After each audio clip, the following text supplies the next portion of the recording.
Glad to have you back on Rapid Dawn this morning. And of course, right now it is time for the big conversation. My name is Victor. Okay. My name is Martha Alo. Welcome to the big conversation this Tuesday morning. And of course, today we're focusing on a serious and ongoing issue, which of course is the xenophobic attacks against Nigerians in South Africa.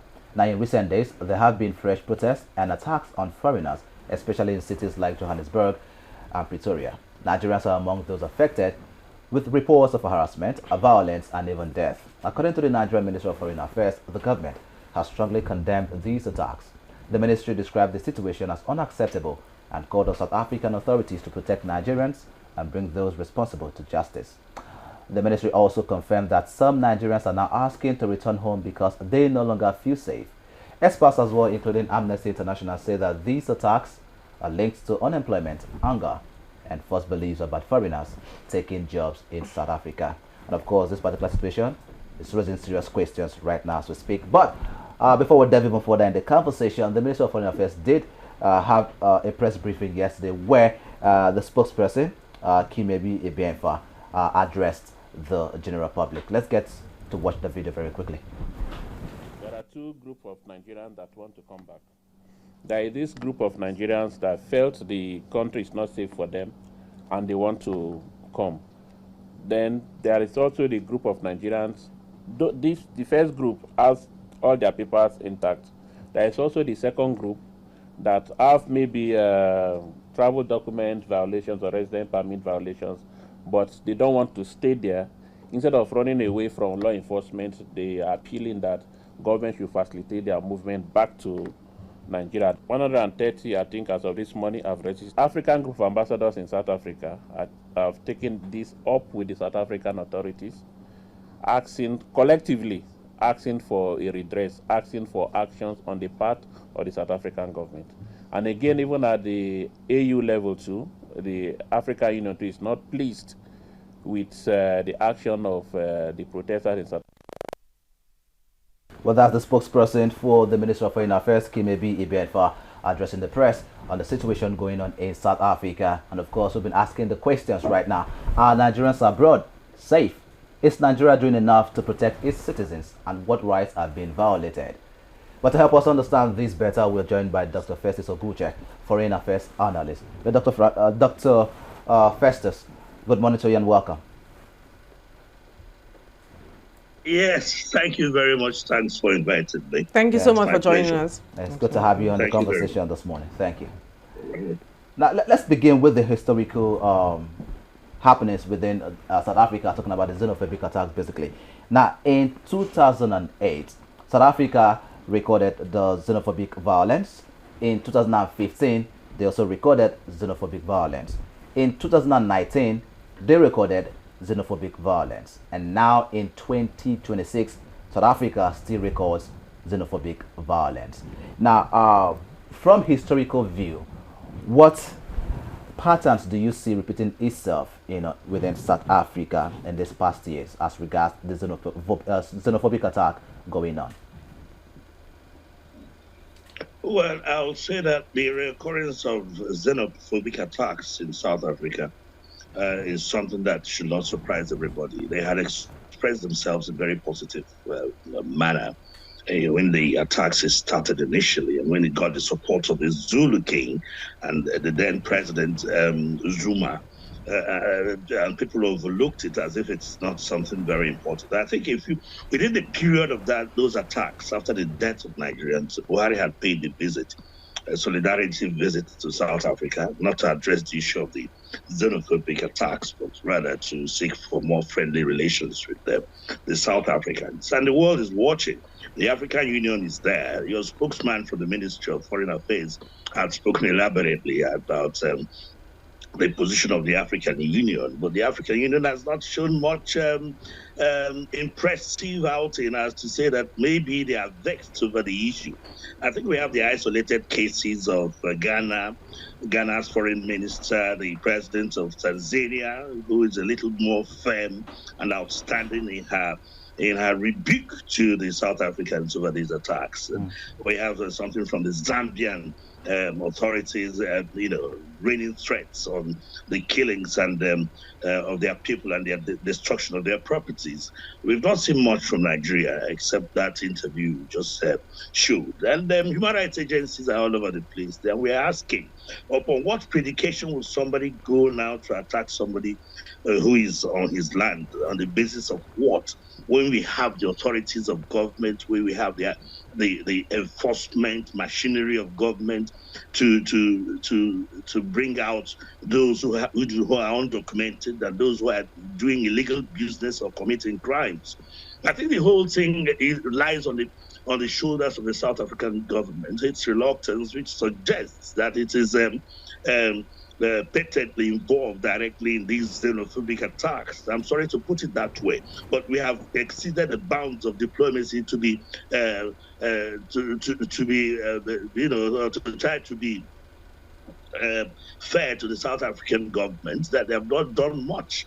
They have not done virtually nothing in stopping these attacks. We see photographs of same persons coming out every day wearing warlike robes and going about the streets as if nobody cares. And the South African government is there. Policemen are there, and they are around seeing people commit these crimes.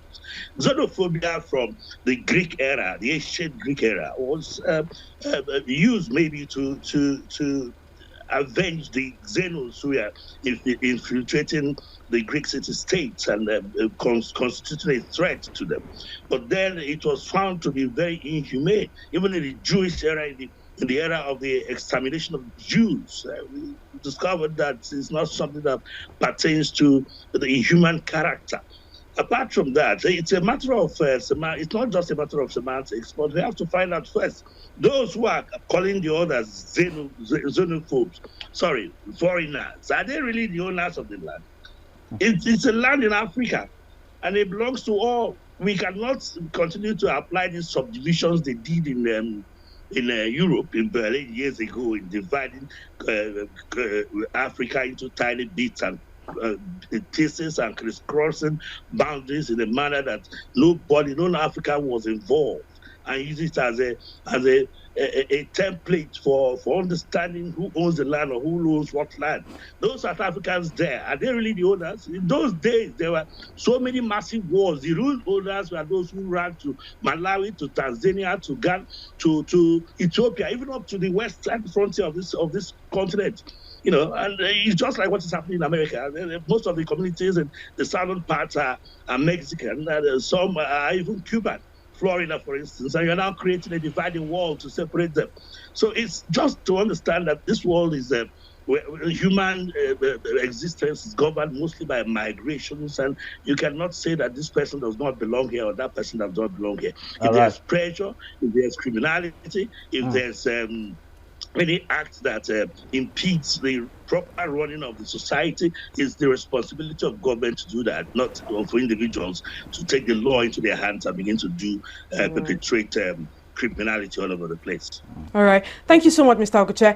Now, looking at those videos, it is heartbreaking again. Every time you come across these videos, it is really heartbreaking. But from that video that was displayed on the screen while you were speaking, you could see that there was a presence of security operatives right there where that man was being beaten. And this will almost be in alignment with your thoughts, where you say that the government of South Africa, because they haven't come out to make any explicit statement warning their citizens to refrain from engaging in any of such activities, might just be, in tandem with what you have said. However, let me take us through a little bit of data. From 2008, where Michael's rightly said, he said about 60 plus people were killed and 100,000 people were displaced from that xenophobic attack. And then to 2015, where they also pushed the anti-immigrant rhetoric, and 2019, attacks on foreign-owned businesses. Nigeria evacuated over 600 citizens through emergency flights.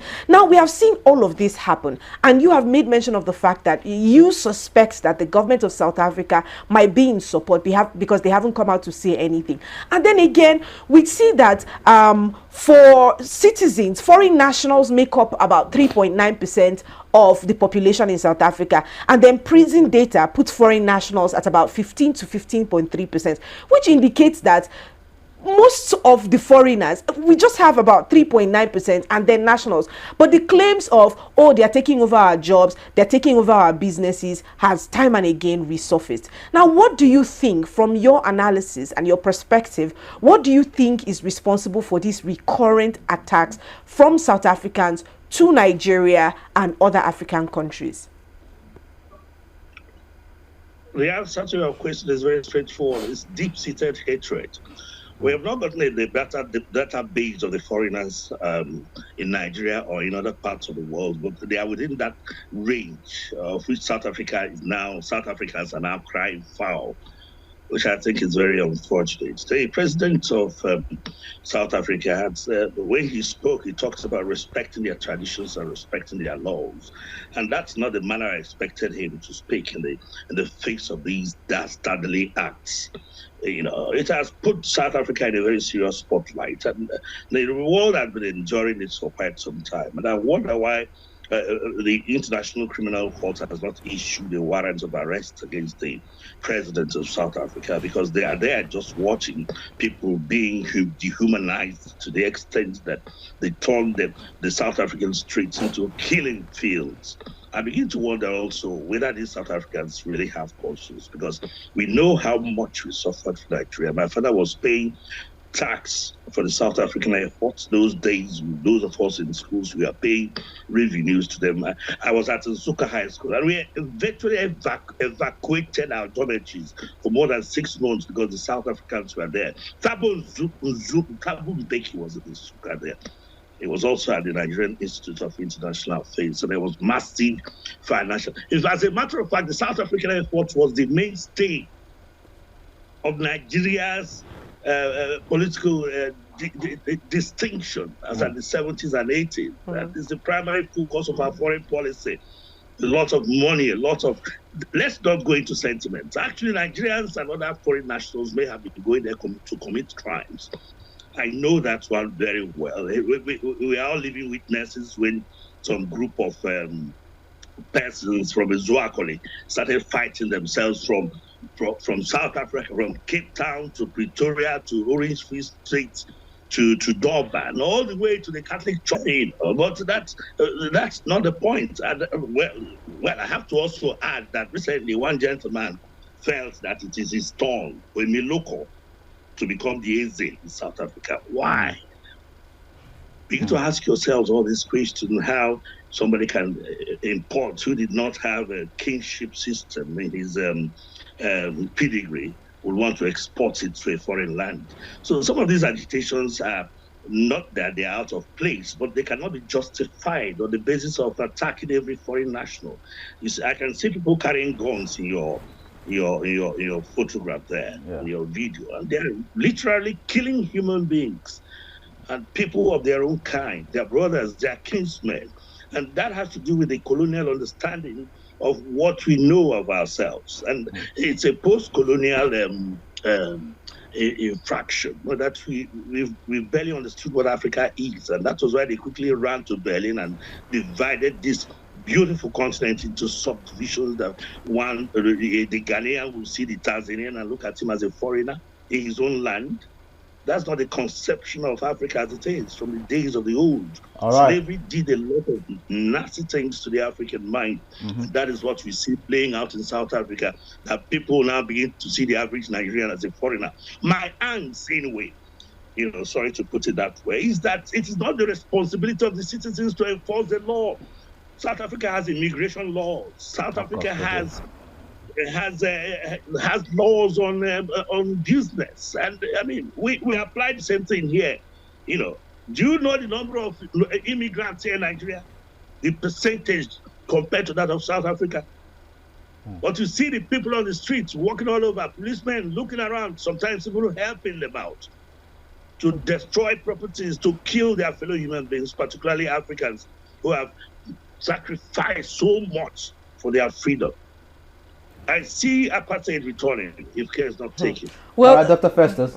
Yeah, let's talk about the action right now of the Ministry of the Foreign Affairs, because just very recently the Nigerian Ministry of Foreign Affairs confirmed cases of harassment and even death, and they say that they are working with the South African authorities to protect citizens and also ensure accountability. Well, at least right now, about 130 Nigerians also requested evacuation due to fears. And in that video that we also watched, where the spokesperson for the Ministry of Foreign Affairs was speaking, he made mention in that briefing as well that Nigerians who are going to be evacuated were doing so on their cost.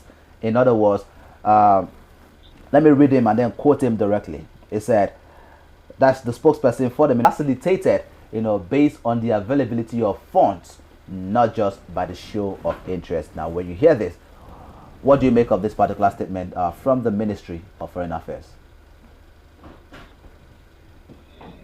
It is really sad that Nigerians will be in such dire straits and the government is there talking about evacuation and asking the victims to pay for the price of the evacuation.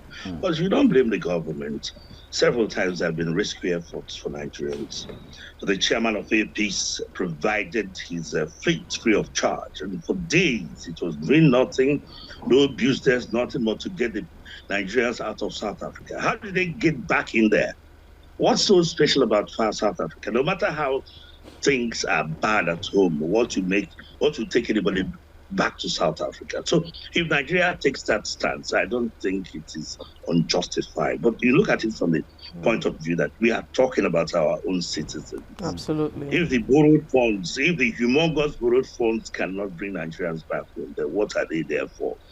When in the face of it all, we don't see much of development, we don't see much of advancement, But the whole thing is just that Nigeria should be a little more understanding of the frictions at home and see how they can solve them in order to discourage these migrations. There are so many migrations of Nigerians everywhere. The whole world is complaining. If you go to Kenya, you go to Ghana, they have dismantled almost every noble impression or reputation we have in parts of Europe, America, even Latin American countries and Far East Europe. And Nigeria is not doing much about seeing how they can make the homestead livable, make people, say they need to stay back at home and do one or two things. We are blessed with massive human and natural resources. Okay. With persons with high practical and intellectual ability.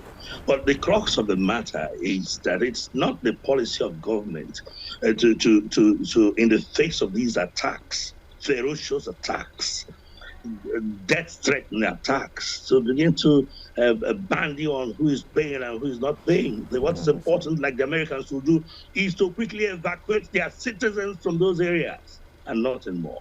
Okay. Right. Thank you so much. But yeah, I was still going to speak a bit about that, the evacuation. I understand that you say, okay, Nigerians go out there, not just Nigerians, people, migration is not something that can be curbed out, especially because when there are certain irregularity in the community or irregularities within a country, members from the country would look for external ways to survive in any case.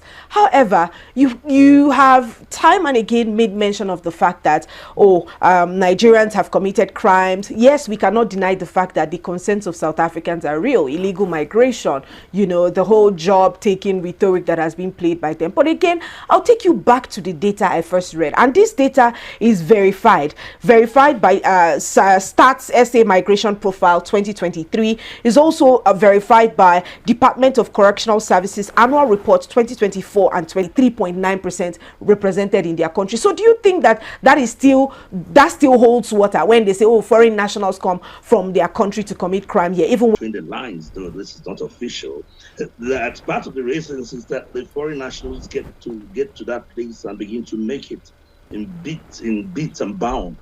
Can we be blamed for that? Can we be blamed for making it in a foreign man's country? We can't be blamed for that, can we? And their ladies find Nigerian men very attractive, so they are snubbing their men also.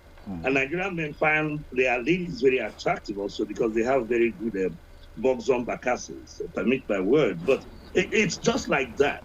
But then let's not go into semantics ordinarily. But I will say that the South African government is responsible for it. This thing started when the Zulu king, he did not hide himself, came out. and told his people to go after them, and nothing happened to him. And of course, we know how Zuma played out in those later acts of xenophobia and the killings and destructions and the dastardly acts that were tolerated by the South African government. And we have a continental organization known as the African Union that is just there, clear-footed and doing nothing. As a matter of fact, you don't have any judicial institution where you can bring an action against South Africa for these xenophobic attacks, because any proper action must be targeted at the South African government, because I hold it squarely responsible for these attacks. The African Court of Human and People's Rights, that should have been their proper place for anybody to bring an action against the South African government, does not allow for people, citizens like South Africans or me and you, to bring any action against South Africa, because they created a caching that the country must accept the jurisdiction of the court before you bring any action against it. And that's also the problem we have in Nigeria. Nigeria is the highest paying body in terms of remunerations to that court. We have had a vice president of that court in the person of the Honorable Justice L.C. Thompson, fantastic judge.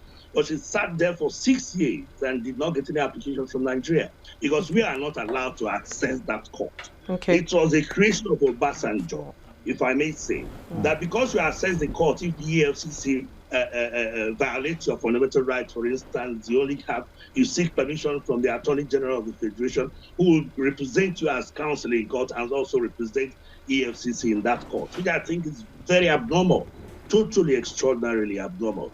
So we have the problem of which court, which judicial forum are you going to seek for relief against South Africa by the victims? None. Not even in the United Nations, because the United Nations Human Rights Commission cannot exercise jurisdiction over South Africa because it has not ratified the Covenant on Civil and Political Rights.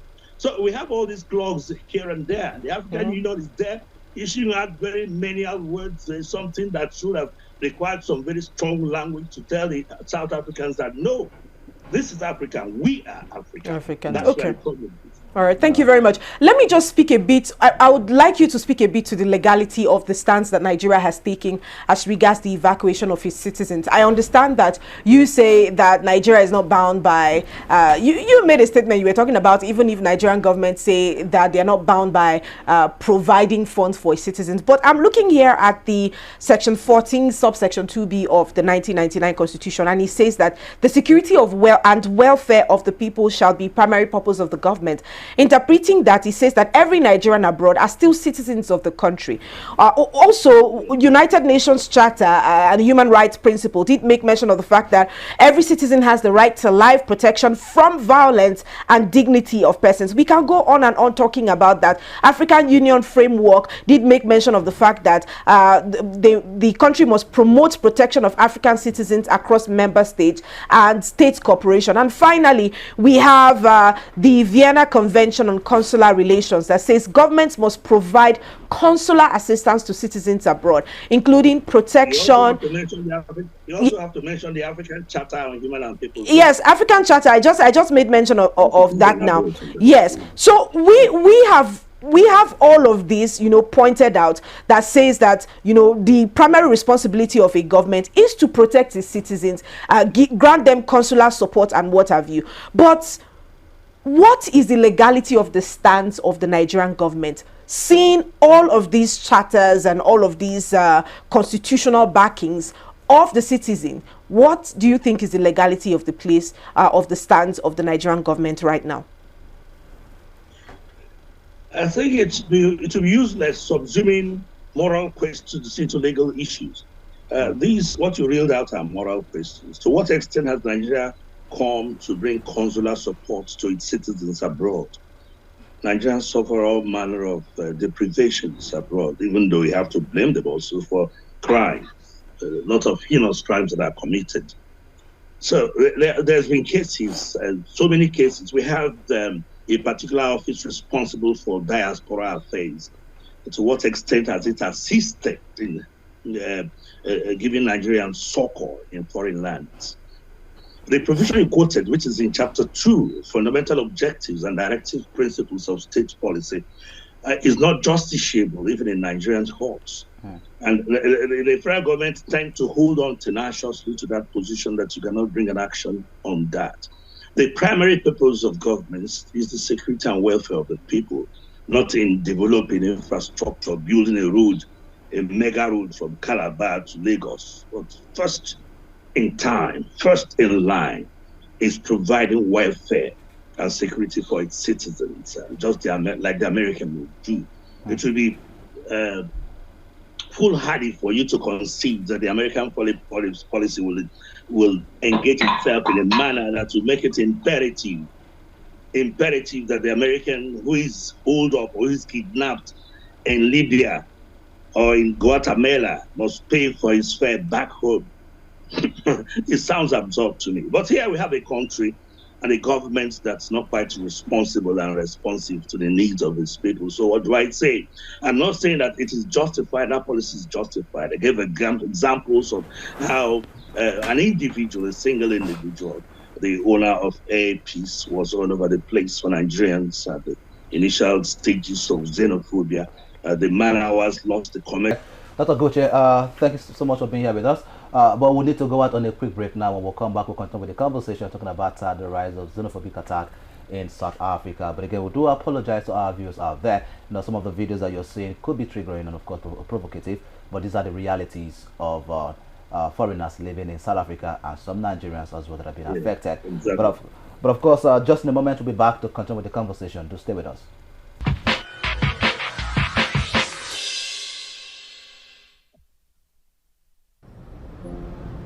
Time is power. Our lives are powered by the sun.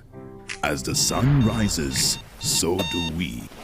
As we trust it to rise and set without any worries interrupting your morning with our hybrid all-in-one inverter, powering our prosperity and happiness.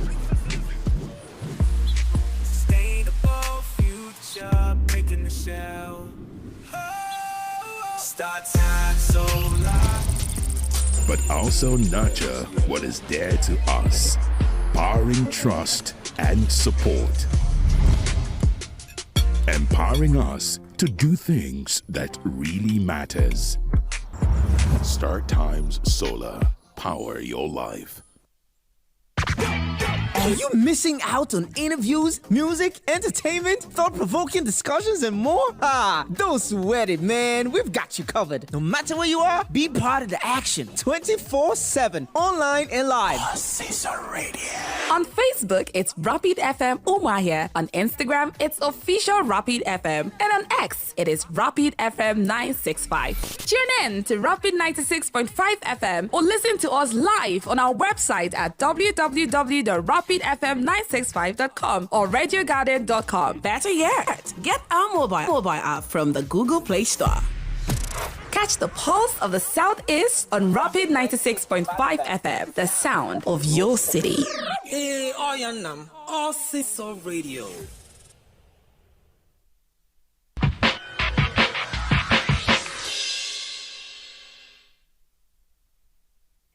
Welcome back and thanks for staying with us. You're still watching Rapid Done right here on Rapid Television. And of course, it is the big conversation. I will be talking to Dr. Festus Ogoche on the rise of xenophobic attack in South Africa. Dr. Festus, once again, thank you for being here with us. Thank you very much. Thanks for having me. All right. Dr. Festus, now we've talked about the issues for quite some time. Now let's talk about the solutions.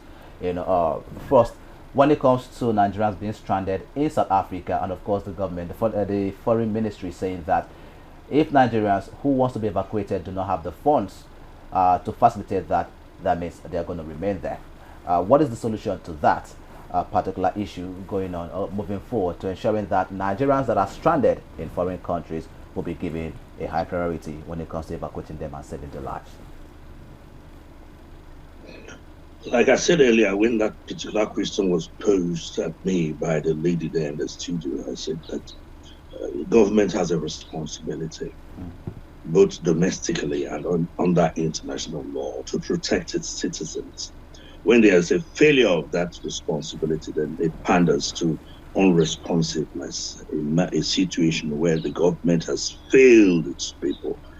The current crop of leaders we have now are not very much attuned to assisting the populace. That's why hunger is ravaging the land, because they make their policies in a manner that suits them and they execute it in the manner that suits them.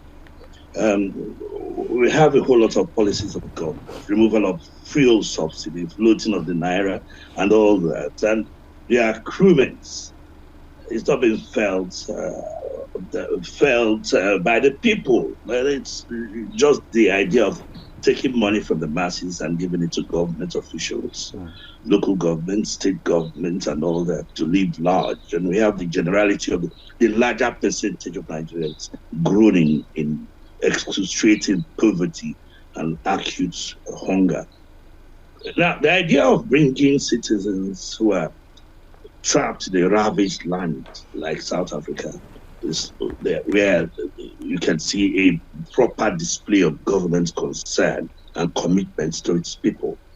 And if the government says that it is not going to pay or expend any amount of money for their removal, I think they look at it more as useless expenditure because it is not getting to the pockets of those who are in charge.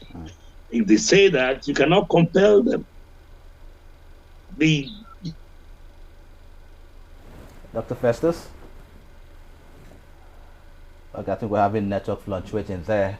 Wise is trying to prefer a solution to the actions, of course, of the government, especially the statement made by the Minister of Foreign Affairs stating that. Dr. Festus, are you here with us? Oh no. All right, Dr. Festus, the network is fluctuating really badly. Not justiciable. Okay. Okay. Thank you. Thank you very much. The network was fluctuating.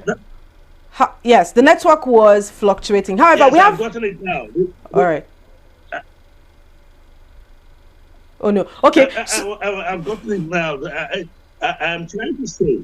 Okay. I am trying to say, if you permit me, Okay. that a government of that nature is not responsible, and there's no way we can compel the government to make expenses for the return of those people who are trapped in South Africa. Okay. You cannot go to court and say, let us apply the particular provision in the chapter 2 to compel government to make provision for them to return free of charge. The government does not want anything to do with the people, and well, maybe we deserve that kind of government, but it's quite unfortunate that we have a situation like this. All right. Let's quickly would want you to also quickly address what long-term solutions do you think that Nigeria can adopt to end these recurring xenophobic attacks? Remember, we're talking 2008, 2015, 2019, and now 2026. What can we do? What can be done is very straightforward. You go to the base of the factor responsible for these migrations. Nigerians are still migrating their droves to foreign lands, even to places that Nigeria is far, far better than. South Africa is not up to some local governments in this country, but see Nigerians going there as a matter of life and death. I am not sure that's what we want for ourselves or what we want for our people. Create good conditions at home. Get the economy to be robust. Reduce corruption. Reduce infringement and impunity. Make governance humane. If you look at that particular provision you read out, that chapter 4, chapter 2 of the Constitution on directive principles, it says that governmental actions shall be humane. And it is very rather stunning that we have a situation like this democratic system. I can tell you that we have more humane disposition, even in the days of junta regimes, than what we have now. So we have to look inwards and create good conditions at home, create employment, create jobs, create better atmosphere for advancement and development, for investment, and things will begin to flow. We have the economic structure, we have the wherewithals, we have the vast persons with high practical and intellectual ability that can be put to use, and things will begin to flow. So once you stop the migrations, no Nigerian will want to go to South Africa. In the 70s, Nigerians don't go overseas. All right, in Dr. the 70s, 80s, New York. Thank All right. you. Thank you so much, Dr. you so Festus much. Ogoche, for your time with us on the program this morning. We sincerely do appreciate you. Thank you so much, sir. Thank you so much. In fact, would have loved to like extend this conversation, but But we're we're pressed limited for by time. time. Thank you so much. Thank you. Thank you very much. Thanks a lot. All right. Of course, that was Dr. Festus Ogoche, who spoke to us on the rise of xenophobic attacks in South Africa, and of course also gave some solution regarding the situation going on in South Africa. Yes, of course. Well, like he has said, why do Nigerians keep going back there? It has happened in 2008, it happened in 2015, it happened in 2019, it's happened in 2026. Why do Nigerians keep going back there? But he also answered himself in the same breath. The economic situation in Nigeria, the economic realities in Nigeria push for citizens to go out looking for greener pastures, even where they're seemingly going to look for greener pastures are not up to Nigeria or are not actually doing better than Nigeria. But you see, the concern about the evacuation of citizens is still a concern, and I'm hoping that maybe the government will re-look into the matter, because if they don't, it means that citizens who cannot afford to be evacuated will be left stranded in South Africa. And the truth is, how we treat us, other international communities are watching. Other international communities will take the leeway of how we treat ourselves to treat us. So it might not necessarily always be about crime all the time or what we do out there, but maybe the little messages of how we treat ourselves that goes out to the larger community. Of course, well, that being said, this is all we're going to be taking on today's edition of the Rapid Down. Do remember that you can follow us on our social media pages across all platforms at Rapid TV, and you can get to watch our episodes, rewatch the episodes on our YouTube platform, which is at Official Rapid TV. And wherever you are in the world, you can watch us live using our website www.arabianradiotv.com. My name is Victor. Okay. My name is Martha Alu. Thanks for joining us today, and we'll see you tomorrow.